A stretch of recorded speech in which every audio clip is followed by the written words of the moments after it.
I refuse to answer po for my safety po, please.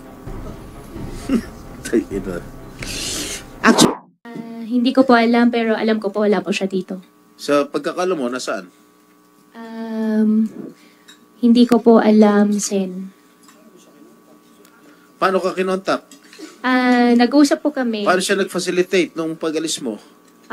Bago po nangyari po yan, nag-usap po kami. Bago nandito siya sa Pilipinas noon nung nag-usap kayo? Phone po kami nag-usap. Kaya nga, nasan siya?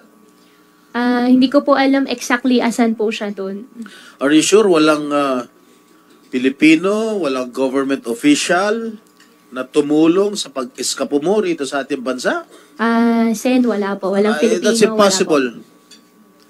Na imposibleng walang tumulong sa iyo Pilipino para makatakas dito sa Pilipinas. Pero Sen, wala po talaga. Ang galing naman itong Chinese nito. Ha? Wala po talagang kinuha, nag-arkila ng yate, dinala ka sa kung saan man yan, kung sa Malaysia o sa Indonesia.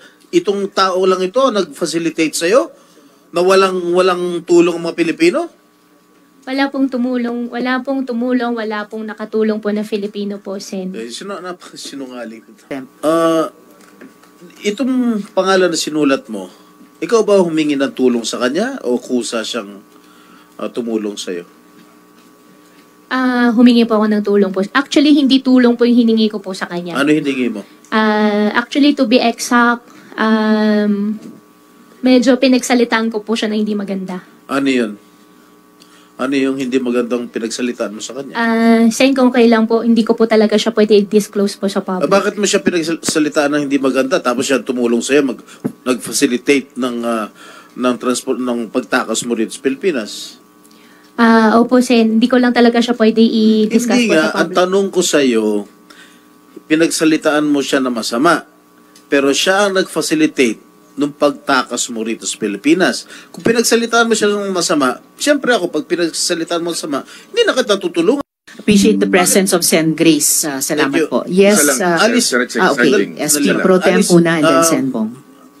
Bakit hindi mo pwedeng i-divulge sa publiko? Ano ba? May sikreto ba kayo? This is just a simple question. No, pinagsalita mo sama, absurd. Para sa akin, it's weird. Tapos, siya pa ang tumulong sa'yo na makatakas sa Pilipinas. Sen, it's really about security na po talaga. Di ba you feel safe? You're under the custody of the Philippine National Police. Yes po. You're under the custody of NBI. Now Opo. you're under the custody of the Senate. Opo. And we will protect you. Opo. Oh, why don't you want to divulge everything here? Sen, you know. andito po ako, safe na safe po ako, alam ko po Oh, yun. yes. Pero pagkatapos po ng session, paano po ako? Doon po ako nag-worry, kaya ayaw ko po mag-disclose po sa public. Nandyan ang police, nandyan ang NBI. We will protect you.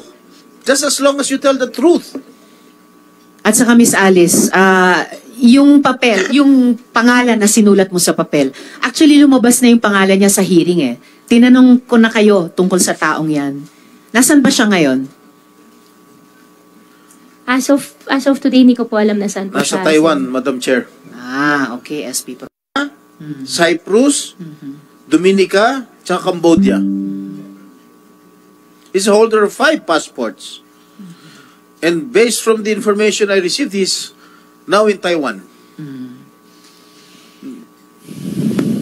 Now, please, ako nakikiusap ako sa iyo. Kami sa committee to nakikiusap sa iyo na magsabi ka lang ng buong katotohanan. We are here to ferret out the truth.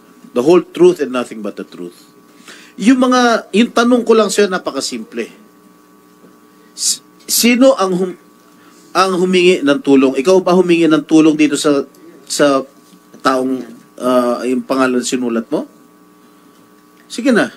Sen, hindi po tulong po yung hiningi ko po sa kanya talaga. So Pinagsalitaan ko po talaga siya na hindi maganda. Ano nga? Doon po nag-start. Why did he or she felicitate your escape from the country kung pinagsalitaan mo siya na masama?